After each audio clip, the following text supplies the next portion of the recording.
दर्शक बंधु आपण जदि बहुत दुखरे अछंती एवं विभिन्न प्रकार समस्या रे फसी जाइछंती ताहले आजिर एही भिडियोटी को थरे मात्र शेष पर्यंत देखंतु काहेकि ना एही भिडियोटी आपण मानक पई बहुत खास अटे बहुत ही गुरुत्वपूर्ण अटे। आजिर एही भिडियो रे आमे आलोचना करिबा काहार नाम चिंता करी बाछंतु गोटिए नंबर एवं देखंतु आपणकर दुख केबे सरीब। प्रथमर मु आपणंकु कहि देबाकु चाहिबी एही भिडियोटी संपूर्ण रूपे अंकशास्त्र उपरे आधारित अटे। अंकशास्त्र अनुसारे आपणंक जीवन रे आगकु घटिबाकु जाउतिबा किछि भविष्यवाणी विषय रे आमे आपणंकु कहिबा पई जाउछु। देखंतु दुनिया रे एमिति कोनोसी व्यक्ति नाही जिए कि निजर भविष्यत विषय रे जानिबा पई चाहि न थाए।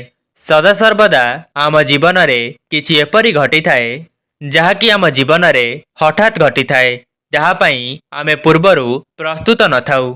आमर समय एमिति चली थाए कि जहाँकि आम अतीतर किछि कर्म किंबा पूर्व जन्मर किछि कर्म पई आमे एपरि भोग करि थाउ एवं आपणक जीवन रे आगकु जहाँ भी घटिबाकु जाउअछि ताहा मध्य आपणक कर्मर फल अनुसारे आपणकु प्राप्ति हेब।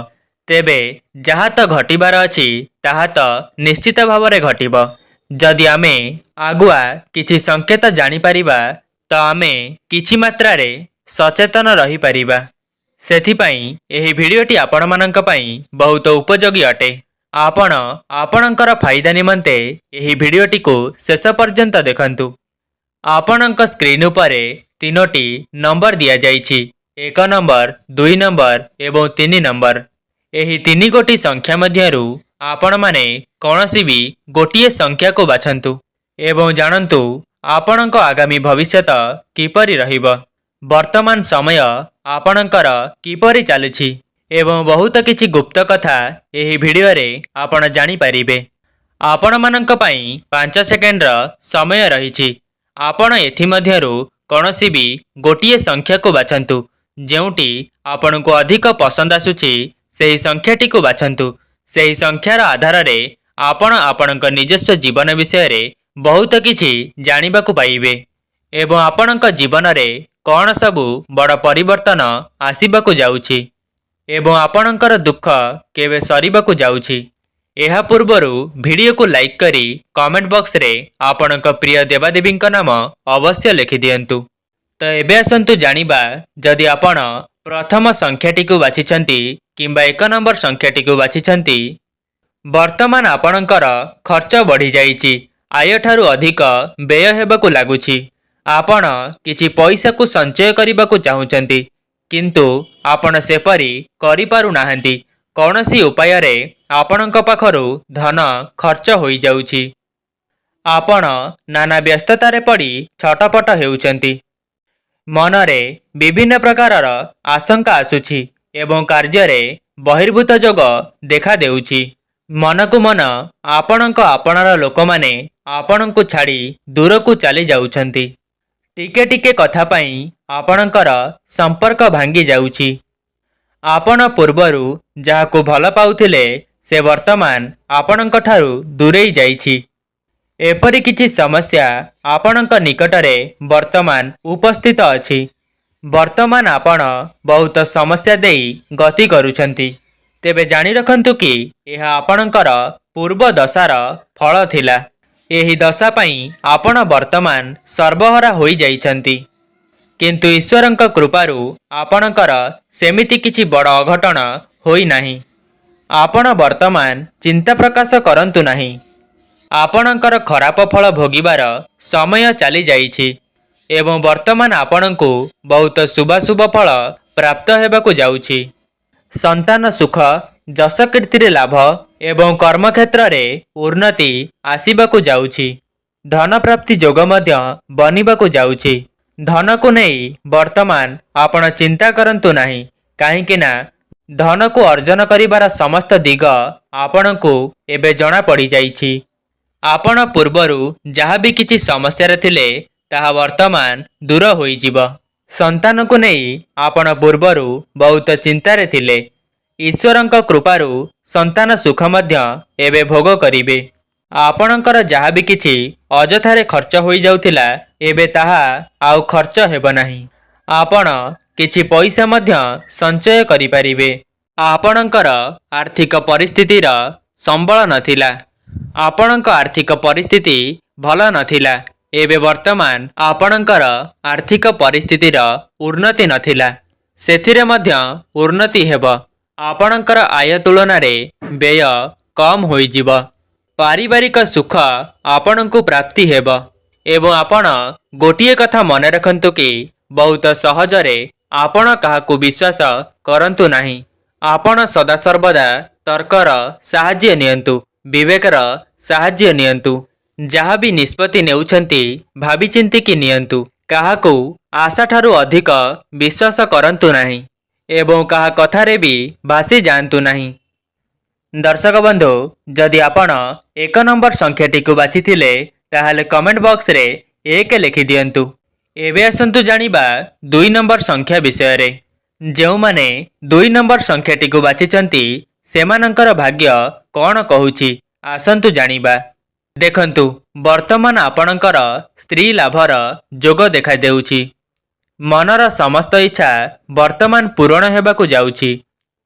କର୍ମକ୍ଷେତ୍ରରେ ଯେଉଁମାନେ ସିଦ୍ଧି ଲାଭ କରିପାରୁନଥିଲେ ସେମାନଙ୍କୁ ନୂତନ କର୍ମ ପ୍ରାପ୍ତି ହେବାକୁ ଯାଉଛି। ଏବଂ ଯଦି ଆପଣ କର୍ମକ୍ଷେତ୍ରରେ ଅଛନ୍ତି ତାହେଲେ ମଧ୍ୟ ଆପଣଙ୍କର ପ୍ରମୋଶନ ହେବାର ଯୋଗ ରହୁଛି। ଏବଂ ଯେଉଁମାନେ ବିବାହର କାମନା ରଖୁଥିଲେ ବହୁତ ଲମ୍ବା ସମୟ ଧରି ବିବାହର ଯୋଗ ଦେଖାଦେଉନଥିଲା ତ ବର୍ତ୍ତମାନ ସେମାନଙ୍କୁ ବିବାହ ସୁଖ ମଧ୍ୟ ପ୍ରାପ୍ତି ହେବ। ମନେ ରଖନ୍ତୁ, ଶୁଭ ଫଳ ସର୍ବଦା ବିଳମ୍ବରେ ଆସିଥାଏ। ଅପେକ୍ଷାର ଫଳ ମିଠା ହୋଇଥାଏ। ଏବଂ ଯେଉଁ ବ୍ୟକ୍ତିମାନେ ସନ୍ତାନର କାମନା ରଖିଥିଲେ ସେମାନଙ୍କୁ ଆଗକୁ ସନ୍ତାନ ସୁଖ ମଧ୍ୟ ପ୍ରାପ୍ତ ହେବାକୁ ଯାଉଛି। କାର୍ଯ୍ୟକ୍ଷେତ୍ରକୁ ନେଇ ସମସ୍ତ ସମସ୍ୟା ଏବେଠାରୁ ଦୂର ହୋଇଯିବ। ଯେଉଁମାନେ ବି କର୍ମକ୍ଷେତ୍ରକୁ ନେଇ ଚିନ୍ତିତ ଥିଲେ ସେମାନଙ୍କୁ ନୂତନ ଚାକିରି ମଧ୍ୟ ପ୍ରାପ୍ତି ହେବ। ଦେଖନ୍ତୁ, ବର୍ତ୍ତମାନ ଆପଣଙ୍କର ମନ୍ଦଦଶା ଚାଲିଅଛି, ଯାହାଫଳରେ ଆପଣ ବହୁତ ସମସ୍ୟାରେ ଅଛନ୍ତି। ଆପଣଙ୍କର ଧନହାନିର ମଧ୍ୟ ଯୋଗ ରହୁଛି। କିଛି ବ୍ୟକ୍ତିମାନେ ଆପଣଙ୍କର ଶତ୍ରୁ ହୋଇଯାଇଛନ୍ତି। ଆପଣଙ୍କ ଘର ପରିବାରରେ ଅଶାନ୍ତି ଲାଗି ରହିଛି, କଳି ଝଗଡ଼ା ଲାଗି ରହିଛି। ସ୍ତ୍ରୀ ମଧ୍ୟ ଆପଣଙ୍କ ଉପରେ ଅସନ୍ତୁଷ୍ଟ ଅଛନ୍ତି। ବର୍ତ୍ତମାନ ଆପଣଙ୍କ ପରିବାରରେ ମନ ମତାନ୍ତର ଭଳି ପରିସ୍ଥିତି ସୃଷ୍ଟି ହେଉଥିଲା। ଭାଇ ଭାଇ ମଧ୍ୟରେ କଳି, ବାପ ପୁଅ ମଧ୍ୟରେ କଳି, ଏପରି କିଛି ପରିସ୍ଥିତି ସୃଷ୍ଟି ହେଉଥିଲା। ବର୍ତ୍ତମାନ ଠାରୁ ଆପଣ ଆଉ ଚିନ୍ତା କରନ୍ତୁ ନାହିଁ। ଆପଣଙ୍କର ଆଗାମୀ ଭବିଷ୍ୟତ କହୁଛି ଆପଣଙ୍କ ଜୀବନରୁ ଏପରି କିଛି ସମସ୍ୟା ଦୂର ହୋଇଯିବ। ଆପଣଙ୍କର ସମସ୍ତ ମନସ୍କାମନା ପୂର୍ଣ୍ଣ ହେବ। ପୁରୁଣା ମିତ୍ରମାନଙ୍କ ସହ ଭେଟ ହୋଇପାରେ। ପୁରୁଣା ମିତ୍ରମାନେ ଆପଣଙ୍କୁ କିଛି ସାହାଯ୍ୟ ସହଯୋଗ କରିପାରନ୍ତି। ଆପଣଙ୍କର ସମସ୍ତ ଶତ୍ରୁମାନେ ପରାଜିତ ହେବେ। ସମସ୍ତ କାର୍ଯ୍ୟରେ ଆପଣଙ୍କୁ ସଫଳତା ପ୍ରାପ୍ତି ହେବ। ଆପଣ ଆଉ ଆଗକୁ ଋଣ କରଜରେ ବୁଡ଼ି ରହିବେନି। ଆପଣ ପୂର୍ବରୁ ଯାହା ବି କିଛି ଋଣ କରିଥିଲେ ତାହା ବର୍ତ୍ତମାନ ସୁଝିବାକୁ ଯାଉଛନ୍ତି। ଆପଣ ଆଗକୁ ଋଣ ଭିତରେ ଆଉ ଜୀବନକୁ ଅତିବାହିତ କରିବେ ନାହିଁ। ଆପଣ ଆଉ ଚିନ୍ତା ପ୍ରକାଶ କରନ୍ତୁ ନାହିଁ। ଗ୍ରହମାନେ ଆପଣଙ୍କର ସପକ୍ଷରେ ଅଛନ୍ତି। ଆପଣଙ୍କ ପାଇଁ କିଛି ଗୁରୁତ୍ୱପୂର୍ଣ୍ଣ କଥା ହେଉଛି ଆପଣ ଯାନବାହନ ଚଳାଇବା ବେଳେ ବହୁତ ସତର୍କତାର ସହ ଯାନବାହନ ଚଲାନ୍ତୁ। ଯଦି ଆପଣଙ୍କୁ ଭିଡ଼ିଓଟି ଭଲ ଲାଗିଛି ଭିଡ଼ିଓକୁ ଗୋଟିଏ ଲାଇକ୍ କରି କମେଣ୍ଟ ବକ୍ସରେ 2 ନମ୍ବର ଲେଖିଦିଅନ୍ତୁ। ଏବେ ଆସନ୍ତୁ ଜାଣିବା ଯେଉଁମାନେ 3 ନମ୍ବର ସଂଖ୍ୟାଟିକୁ ବାଛିଥିଲେ ତାଙ୍କର ଭାଗ୍ୟ କ'ଣ କହୁଛି। ଦେଖନ୍ତୁ, କିଛି ଦୁର୍ଘଟଣା ଘଟିଲେ ଆପଣ କ୍ଲେଶ ପାଉଛନ୍ତି, କିନ୍ତୁ ଆପଣ ବାସ୍ତବରେ ଜାଣିପାରୁନାହାନ୍ତି କି ଏମିତି କାହିଁକି ହେଉଛି। ଆପଣ ଏହିଭଳି ପରିସ୍ଥିତି ଅତୀତ ଜୀବନରେ କିମ୍ବା ଆଗକୁ ଆସୁଥିବା ସମୟରେ ଅନୁଭବ କରିବାକୁ ଯାଉଛନ୍ତି। ସବୁ ସମୟରେ କିଛି ନା କିଛି ଅଭାବ ଲାଗି ରହୁଛି।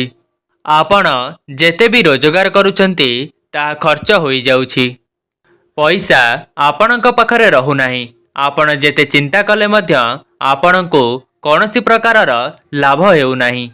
ତା ସହିତ ସନ୍ତାନ ସନ୍ତତିଙ୍କ ଚିନ୍ତାରେ ଆପଣ ବହୁତ ଦୁଃଖ ପ୍ରକାଶ କରୁଛନ୍ତି। आपण ଯେଉଁ ବି କାର୍ଯ୍ୟରେ ହାତ ଦେଉଛନ୍ତି ତାହା ସମ୍ପୂର୍ଣ୍ଣ ହେଉନାହିଁ, ସେଥିପାଇଁ ମଧ୍ୟ ଆପଣ ବହୁତ ଦୁଶ୍ଚିନ୍ତାରେ ଅଛନ୍ତି। ତ ଜାଣି ରଖନ୍ତୁ କି ଆପଣଙ୍କ ବର୍ତ୍ତମାନ ସମୟ କିଛି ଏହିପରି ରହିଛି। ଆପଣ କେବଳ ଏହି ସମୟକୁ ଅତିବାହିତ ହେବାକୁ ଦିଅନ୍ତୁ, କାହିଁକି ନା ଆଉ ଅଳ୍ପ ଦିନ ମଧ୍ୟରେ ହିଁ ଆପଣଙ୍କର ଏହିସବୁ ସମସ୍ୟା ଦୂର ହେବାକୁ ଯାଉଛି। ଆପଣଙ୍କ ପାଇଁ ଦକ୍ଷିଣକାଳୀଙ୍କ ଉପାସନା କରିବା ବହୁତ ଲାଭକାରୀ ହେବ।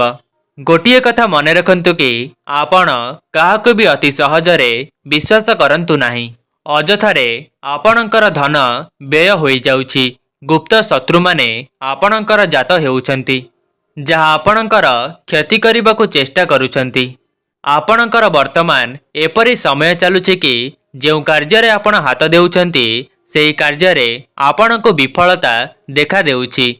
ଆପଣଙ୍କର ରୋଜଗାର କମ୍ ହେଉଥିବା ବେଳେ ଆପଣଙ୍କର ଖର୍ଚ୍ଚ ବଢ଼ିଯାଉଛି। ଏପରି ସମସ୍ୟା ଆପଣଙ୍କ ଜୀବନରେ ବହୁତ ପୂର୍ବରୁ ହିଁ ଘଟି ଆସୁଅଛି। ବର୍ତ୍ତମାନ ଆପଣ ଆଉ ଚିନ୍ତା ପ୍ରକାଶ କରନ୍ତୁ ନାହିଁ, କାହିଁକି ନା ଯାହା ସବୁ ଆପଣଙ୍କୁ କୁହାଗଲା ତାହା ବର୍ତ୍ତମାନ ଅତୀତ ହୋଇଯାଇଛି। ଆପଣଙ୍କ ଭବିଷ୍ୟତରେ ବହୁତ ସୁଖ ସମୟ ଆସିବାକୁ ଯାଉଛି। ଆପଣ ବହୁତ ଅଧିକ ଖରାପ ସମୟ ଦେଇ ଗତି କରିସାରିଲେଣି। ଏହା ହିଁ ଆପଣଙ୍କ ପାଇଁ ସତ୍ୟ ଅଟେ। ସନ୍ତାନମାନଙ୍କୁ ନେଇ ଯାହା ବି କିଛି ସମସ୍ୟା ଥିଲା ତାହା ଆପଣଙ୍କ ମନରୁ ଦୂର ହୋଇଯିବ ଏବଂ ସନ୍ତାନଙ୍କ ପାଇଁ ଆପଣ ବହୁତ ଅଧିକ ଗର୍ବ କରିବେ। ଯେଉଁମାନେ ନୂତନ ଚାକିରିର ଆଶାରେ ଥିଲେ ସେମାନଙ୍କୁ ତାଙ୍କର ମନ ମୁତାବକ ଚାକିରି ପ୍ରାପ୍ତ ହେବାକୁ ଯାଉଛି। ଯଦି ଆପଣ 3 ନମ୍ବର ସଂଖ୍ୟାଟିକୁ ବାଛିଥିଲେ ତାହେଲେ କମେଣ୍ଟ ବକ୍ସରେ 3 ଲେଖିଦିଅନ୍ତୁ ଏବଂ ଯେଉଁମାନେ ଏହି ଭିଡ଼ିଓଟିକୁ ଶେଷ ପର୍ଯ୍ୟନ୍ତ ଦେଖିଛନ୍ତି ସେମାନେ କମେଣ୍ଟ ବକ୍ସରେ ତାଙ୍କ ଇଷ୍ଟ ଦେବାଦେବୀଙ୍କ ନାମ ଅବଶ୍ୟ ଲେଖିଦିଅନ୍ତୁ।